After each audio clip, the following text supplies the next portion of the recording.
Iyi ni BBC gahuza miryango ivugira i Nairobi kuri metero 19:31 ku mirongo ya FM mu biyaga bigari no kuri interinete kuri bbcgahuza.com.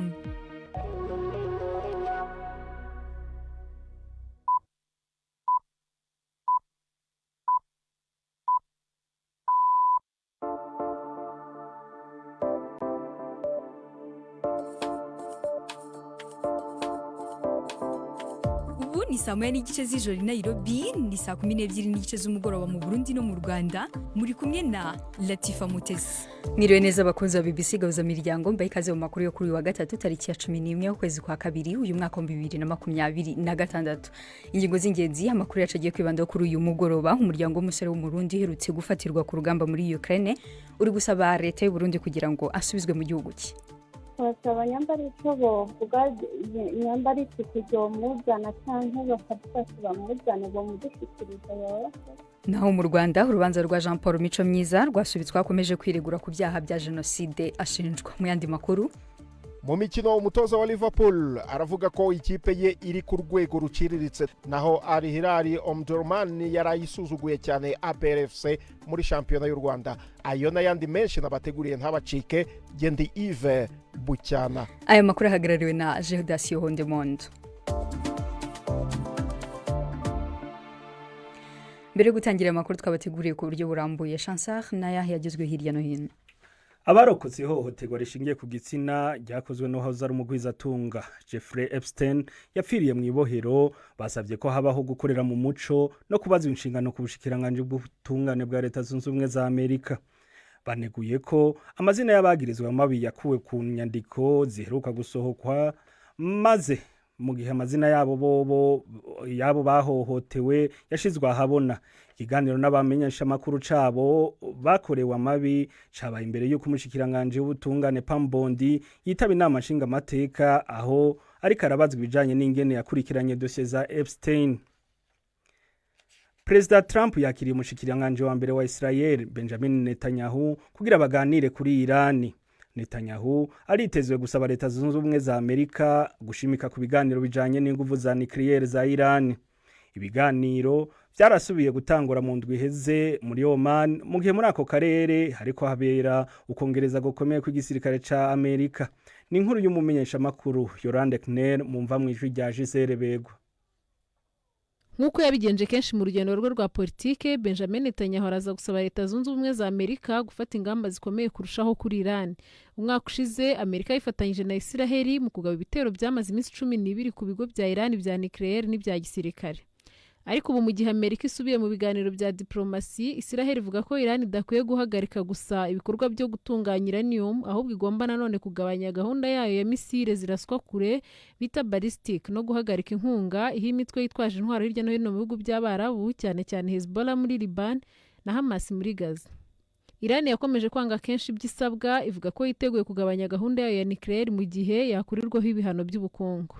Mbere y'uruzinduko ruheruka rwa Minisitiri w'Intebe wa Israel muri White House, ibiro by'umukuru w'igihugu wa Amerika, Iran yatanze umuburo ivuga ko hari ingaruka zangiza ku biganiro bya diplomasi.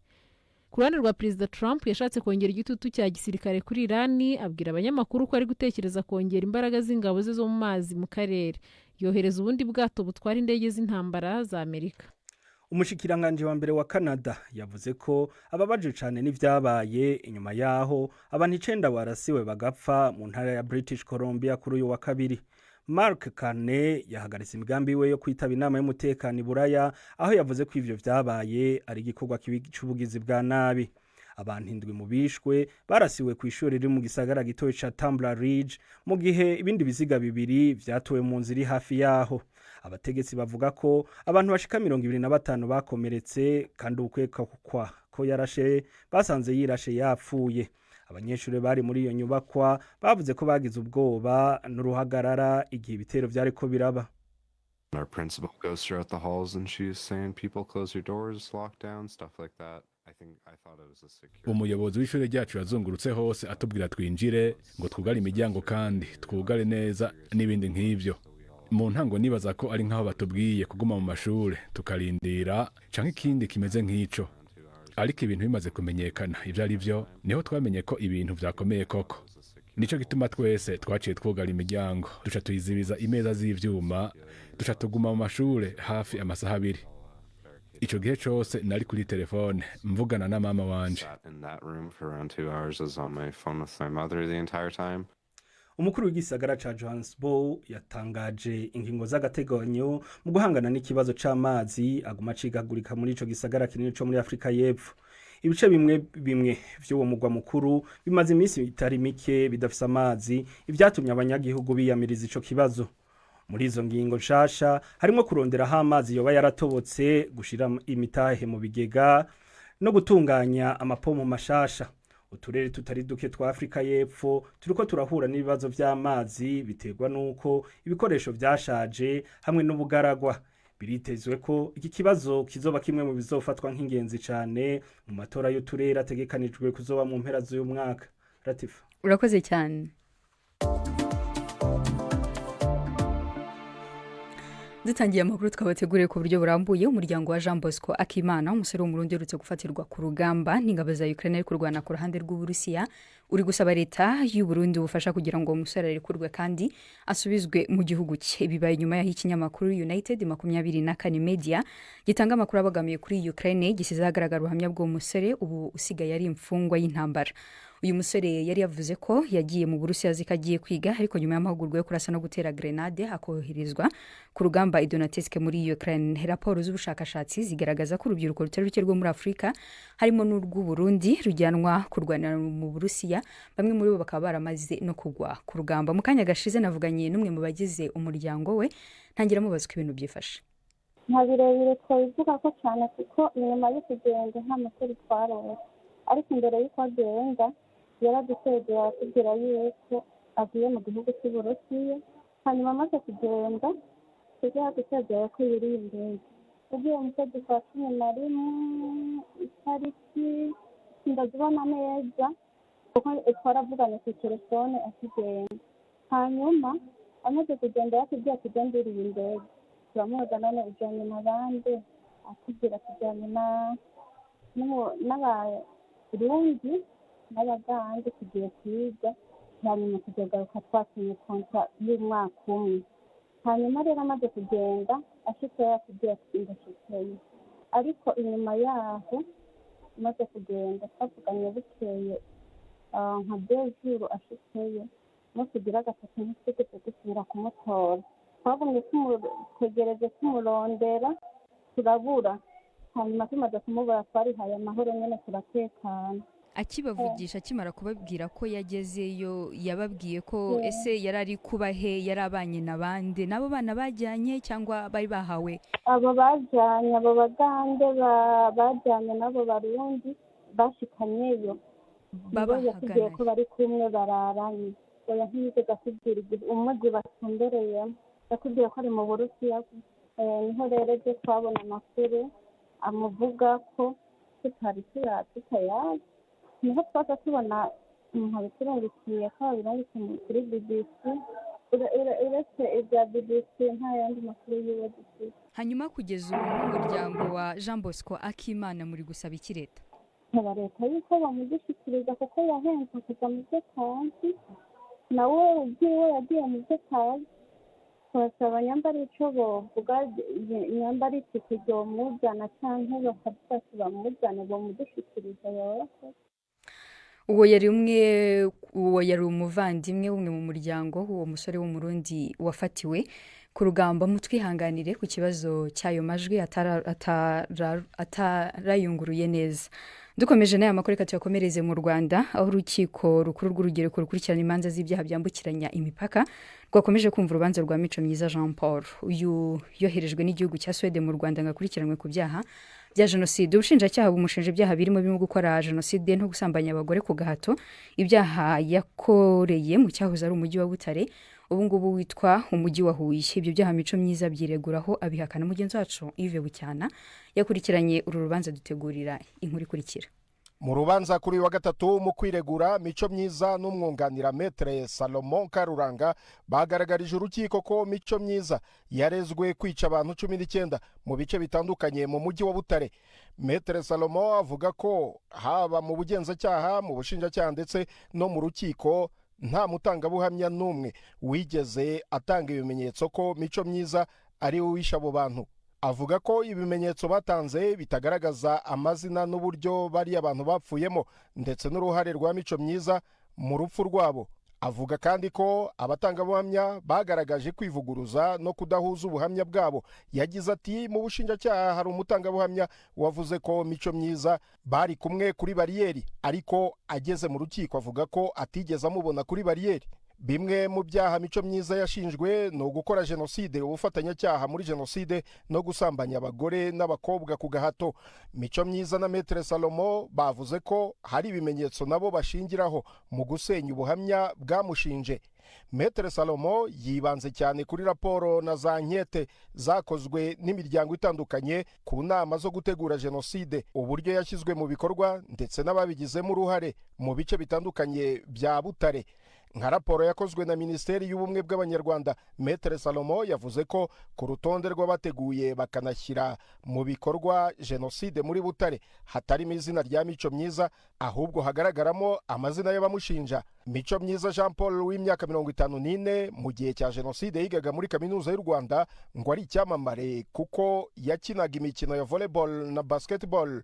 Yashinjwe ko kubera uko kumenyekana cyane yari mu cyitwaga Comité de Crise yakurikiraniraga hafi ibya jenoside no gushyira ku rutonde bagombaga kwicwa, kandi ngo akanayobora bariyeri cyane cyane yashinzwe kwa se umubyara witwaga Ngoga. Maître Salomo yagaragaje ko raporo zitandukanye zakozwe ndetse n'inyandiko mvugo y'inama y'intara ya Butare icyo gihe zagaragaje abari kuri bariyeri n'abari mu dutsiko tw'ubwirinzi bw'abaturage defense civile, interahamwe ndetse n'abahawe imbunda. Ati nta zina rya Mico Myiza rigaragaraho. Maître Salomo ati nyakubahwa perezida w'urukiko, ikibazo nifuza ko muzasuzuma ni gute ankete zakozwe n'inzego zitandukanye Mico Myiza atashyizwemo dukurikije urwego ruremereye ashyirwaho ku bwicanyi bwo muri Butare. Urubanza ruzakomeza tariki 17 z'ukwezi kwa gatatu. Yves Bucyana, BBC Gahuzamiryango, i Nyanza. Dukomereje muri Repubulika Demokarasi ya Kongo, umutwe w'abarwanyi bigenga w'abanyamerika Black Hawk ukoresha indege zitajyamo abapilote za drone uri muri iki gihugu mu mujyi wa Uvira gufasha gucunga umutekano waho. Mu kwezi kwa 12 umwaka ushize uwo mujyi wafashwe n'umutwe wa AFCM 23 nyuma y'intambara zikaze, icyafashwe nko guhonyora umuhate wo kugera ku mahoro wa Perezida Donald Trump uretse guhagararira amasezerano y'amahoro hagati y'ibihugu bibiri, Kongo n'u Rwanda. Iyi nkuru iri ku rubuga rwa BBC Gahuzamiryango, tugiye kuyishikirizwa na Siriake Muhawe nayo. Yishimikije amasoko atandukanye, itorokanizo ry'amakuru rya Reuters riremeza ko abo barwanyi b'ikompanyi Blackwater yashinzwe na Eric Prince bari mu gisagara ca Uvira. Umuvugizi wiwe yase kugira icabivuzeko. Nico kimwe n'ibiro by'umukuru w'igihugu vya Amerika n'umuvugizi wa gisirikare w'ico gihugu mu karere ntaco byishuye ku busabe bwo kugira ico babivuzeko. Iyo nshuti magara ya President Trump yashinze kompanyi ya Blackwater yahawe akazi na leta ya Kongo ko gucungera no kwegeranya amakori ava mu mabuye y'agaciro muri ico gihugu. Rimwe mu masoko ya Reuters ritashatse ko izina rimenyekana ku mvu z'umutekano rivuga ko abarwanyi ba Prince bafashe mu mugongo igisirikare ca Kongo hifashishijwe amadrone mu ntambara zabahuje n'umuhari wa M23 mu micungaro ya Uvira no mu misozi yo mu ntara ya Kivu y'Epfo.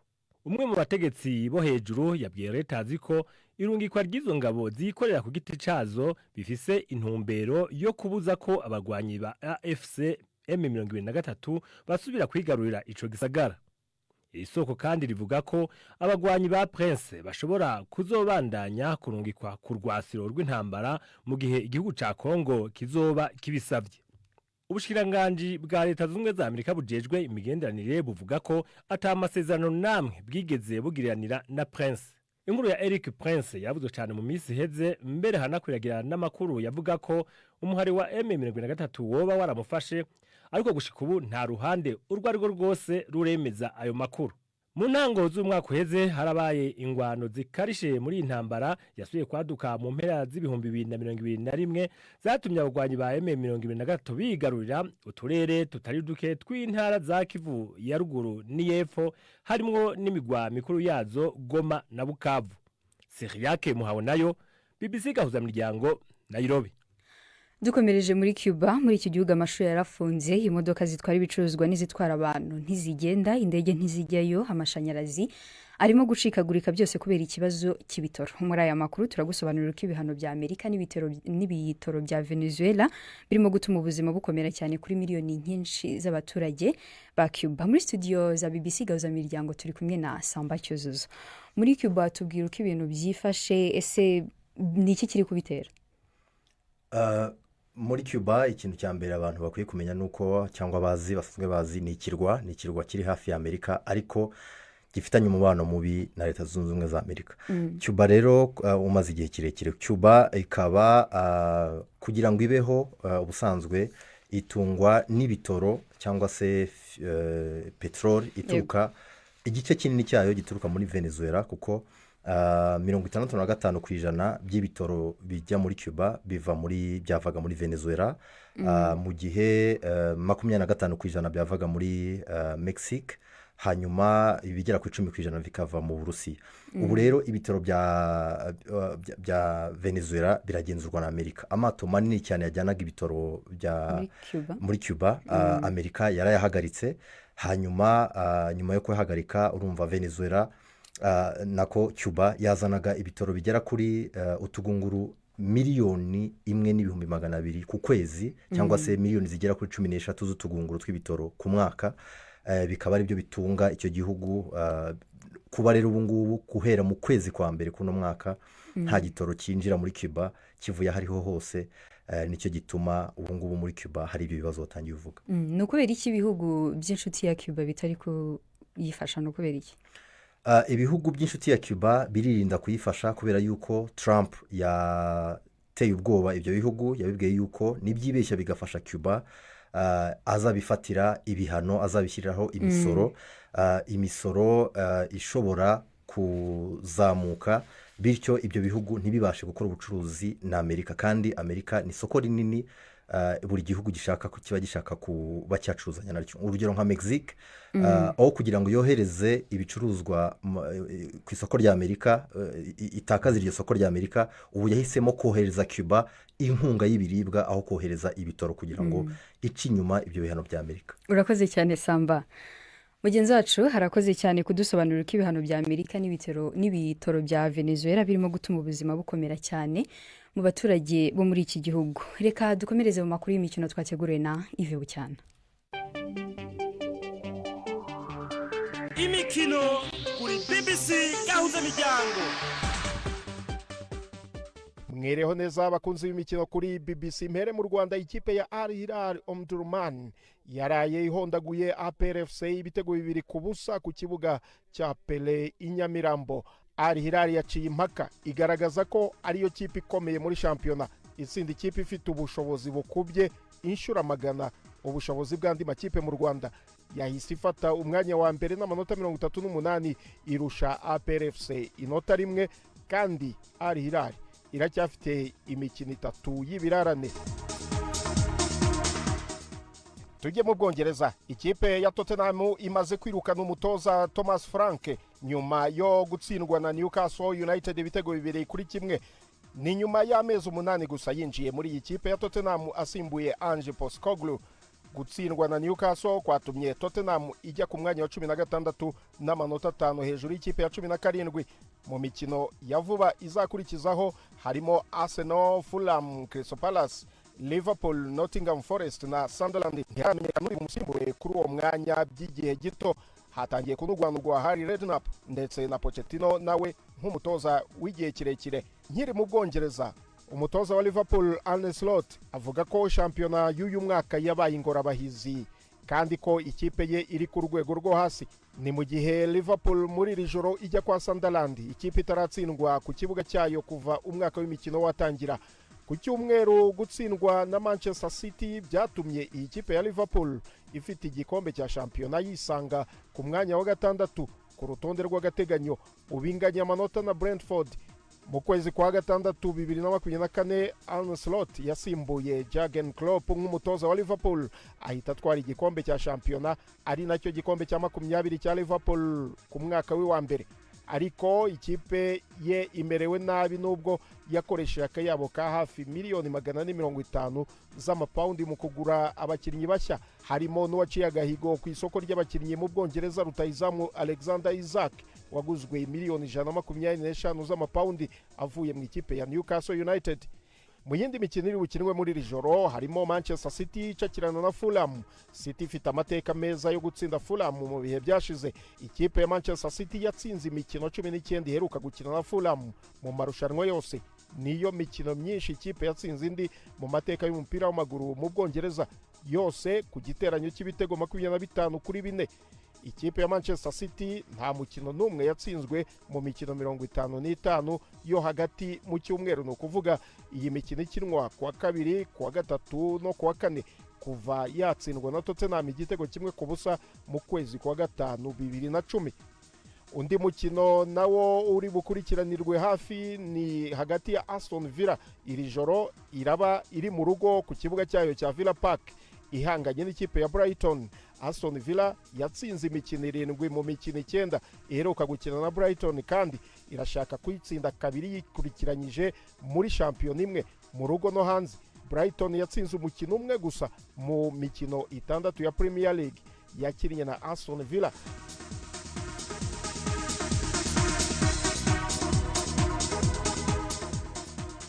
Ngarutse gato ku mikino yarayikinwe, Manchester United na Chelsea zaraye zinaniwe gutsinda imikino yazo 5 yikurikiranyije. Chelsea inganya na Leeds 2-2, naho Manchester United inganya na West Ham 1-1.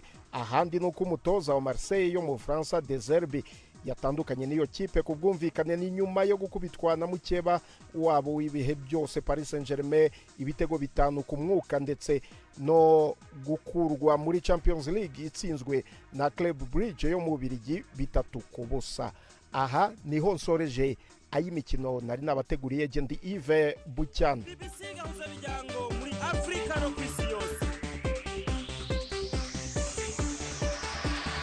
Mugenzi wacu Yves Bucyana arakoze cyane. Reka ubu ngubu tugeze ku isaha y'isa 1:51 i Nairobi muri Kenya, ni saa 2:51 mu Rwanda no mu Burundi. Numwanya wo kumva ibizabikuye mu kinamico urunana cyo ku munsi w'ejo.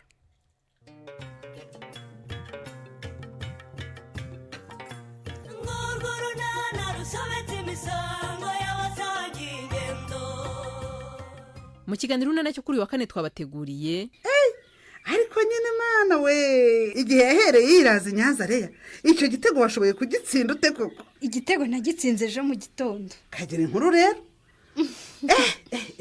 Niko wari waharaye cyangwa warahazindukiye? Niba se waguhamagaye cyangwa uzi ko geneye naraketse yuko urya intama yamukandagiye ntacyo ashoboye? Ni saa 12:45 kuri BBC.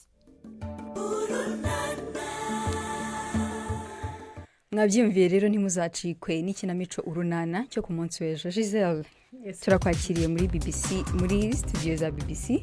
Nibiki bari kuvuga ku mbuga nkoranyambaga? Urakoze Latifa. Ku nkuru yagarutse yuko Trump yategetse ingabo za Amerika gutangira igerageza ry'intwaro za kirimbuzi bwa myaka 30 ishize. Uwitwa Joas Nduwimana aragira ati kubera icyo abuza Iran gutunga intwaro za kirimbuzi kandi wazifite ku bwinshi, Iran nikore mu ibanga nka Corée du Nord. Witwa Rwamajo aravuga ati abana b'abantu nitwe tuzimaranira. Naho Nshimira Imana Mathieu aravuga ati imyaka 30 yose byaba byarakwamye. Naho ku nkuru ya Iran ivuga ko ubushobozi bwa misile za Repubulika ya Kisilamu budashobora gukorwaho, witwa Jean Baptiste Nihora imbere yagize ati Iran ndayemera cyane, basokuru bati umugabo nyamugabo agira icumu mu nzu. Naho Omar Suleiman yagize ati nta muntu n'umwe akwiye kumva ko umenga niwe derege w'isi yose. Hanyuma ku nkuru yagarukaga kuri Somambike wa Trump, Prince warungitse ingabo z'amadrone gufasha muri RDC. Uwitwa Kepiniko we yagize ati nawe naze amaramaranire hamwe n'abanyaromania batashye bubitse imitwe, mabuye ya Kongo zakoze isoni abantu. Uwitwa Nakre Habyarimana yagize ati uzo guhenda zakubwira ko umuzungu yaje kugufasha. Mbibutse ko bashobora kudukurikira kuri Facebook ndetse no kuri X nka BBC News Gahoza. Urakoze cyane Giselle. Latifa.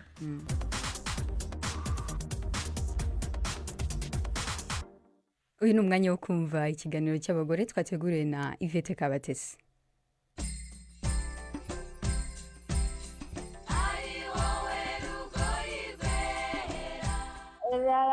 arababwira ngo ubwo se ibyo ngibyo bizakumarira iki. uwo ni Opportune Umurikanwa wigisha ibijyanye n'ikoranabuhanga bita coding mu ishuri Bright School riherereye mu karere ka Muhanga mu ntara y'Amajyepfo. Kuri uyu munsi mpuzamahanga wahariwe abagore n'abakobwa muri siyanse yatubwiye uko yahisemo kwiga aya masomo atamenyerewe cyane mu Rwanda. Coding ni uburyo bwo guhereza amabwiriza computer y'icyo ikora. Nimba ari uko computer yaka wenda ibonye ikintu kigeze hafi cyangwa screen yiyongera urumuri igihe igeze hanze ko ku rumuri rw'izuba ntabwo ubonamo neza. Iyo rero wayikodinze ukayibwira uti nizajya igera hanze hari urumuri rwinshi, urumuri automatically ruzajya rwiyongera, cyangwa ibintu bimeze gutyo byo guhereza amabwiriza computer icyo ishobora gukora bitewe na situation. Bikorwa muri computer cyangwa se mudasobwa gusa? Yego, ushobora gukoresha computer cyangwa tablet cyangwa telefone. Ushobora no gukoresha computer cyangwa tablet ukodinga ikindi kintu. Urugero wenda ukodinga nka robot, ushobora gukoresha computer uri gukodinga iyo robot ubwayo. Robot ni bya bindi bikora mu mwanya w'umuntu. Ubikora gute se kugira ngo yihe ayo mabwiriza ya coding? Robot duhereye ku zo abana bakora igira icyitwa hub ni nk'umutima cyangwa bateri y'iyo robot, niyo ishobora gufata amabwiriza. Urayikonekita ukoresheje bluetooth ukayihuza na computer maze ugashobora kuyikoresha. Ukahiha bimwe tujya tubona bayibwira ngo kora gutya ikazamura ukuboko, ubwo rero nibyo bita coding. Yego, ariko harimo imibare myinshi. Oya, ntabwo ari imibare myinshi, bigira amacodes, ahubwo nimba ari nka motion ushaka gukora kuvana nyine ikintu umwanya umwe ujya ku wundi, tugira amacodes. Nimba ari nka starting point aho uri butangirire, ni nko kuyiha nk'ijambo ry'ibwiriza. Yego, noneho ukayibwira umuvuduko izahagurukana, aho izahaguruka ireba, nimba ari dogere uzakoresha cyangwa nimba ari santimetero runaka. Nimba ari ikintu izaterura ubishyiramo, izaterura kuri dogere zingahe, wenda nimba ari ibumoso gutyo gutyo, ukayiha iyo kode nyine izagenderaho. Opportune, hanyuma se ibyo bintu wabyize hehe? Ntabwo nafashe umwanya ngo njye mu ishuri, ahubwo ni amahugurwa twagize mu mwaka ushize. Ni uko nkora ikizamini mbasha kuba umukoci, ariko kwiga no guhozaho umuntu aba akiga. Ndakomeza nkiyugura, nkasoma online, nkahuza n'aya mahugurwa nagize n'ibyo nkora kugira ngo nshyire mu bikorwa ibyo nize byose nkabihuza. Kubyiga ntibyakugoye nk'umukobwa? Oya, ntabwo byangoye. Icyo usabwa ni umuhate n'urukundo rwabyo. Ubikunda byonyine bishobora gutuma no kubyiga bikorohera. Kugira ngo ujye kubyiga baguhisemo cyangwa niwe wabihisemo? Ni njye wabihisemo. Numvise ko hari amahugurwa kandi nta wabimpatiye ngo mvuge ni bino bintu bari kumpatira kuko nzabishobora. Oya, narabikundaga kandi urwo rukundo ni rwo rwamfashije no kubishobora. Abantu baguhaye akazi byaraboroheye kugaguha babonye ubifitemo ubumenyi? Yego, nakoze ikizamini nza mu batsinze, bivuze ko nari mbishoboye ku by'ikizamini, kandi kuba bakingiriye icyizere bagatuma nkomeza gufasha abana nuko babonye ko hari icyo ndi kubafasha kuva ku rwego rumwe njya ku rundi. Hanyuma wowe uyu munsi nk'umwana w'umukobwa wize ibi bintu, abantu iyo bumvise ngo wize coding ntibabanza no kuyoberwa ibyo ari byo, ko ari ibintu tutamenyereye? Yego, hari abatabyumva neza, hari abambwira ngo ubwo se ibyo ngibyo bizakumarira iki. Nkababwira nti ntabwo byabura icyo bimara, kubera ko hari byinshi umuntu ashobora kugeraho kandi biciye muri siyanse. Siyanse ni nziza, siyanse ni ubuzima. Ubuzima bwa buri munsi tubamo ni siyanse, turayikeneye kuko ishobora no kugufasha muri bya bindi ushaka gukora. Nkawe rero wize ibi bintu wabwira icyo abandi bakobwa? Icya mbere nababwira, nimba babikunze babijyemo, ntibatinyuke, biroroshye kandi barabishoboye. Ikindi bigufasha mu gushyira mu bikorwa ibyo wowe wiyumvamo. Siyanse ntabwo ari ibintu biri fikise bidahinduka, siyanse ishobora guhinduka. Rero wowe igitekerezo cyawe nujya mu bintu bya siyanse bizagufasha kugishyira mu bikorwa, umenye aho wibeshye, umenye n'uko wanagikosora. Opportune Umurikanwa wigisha ibijyanye n'ikoranabuhanga rya coding, ni naha rero dusoreje. Muramuke neza. ikiganiro cy'abagore nicyo kidugejeje ku musozi w'amakuru twabateguriye kuri uyu mugoroba mwari kumwe nanjye Latifa Mutesi naho kwangwa bw'ibyuma twari kumwe na Jonathan Mwangi aya makuru yarahagarariwe na Jedasi Yondemonde.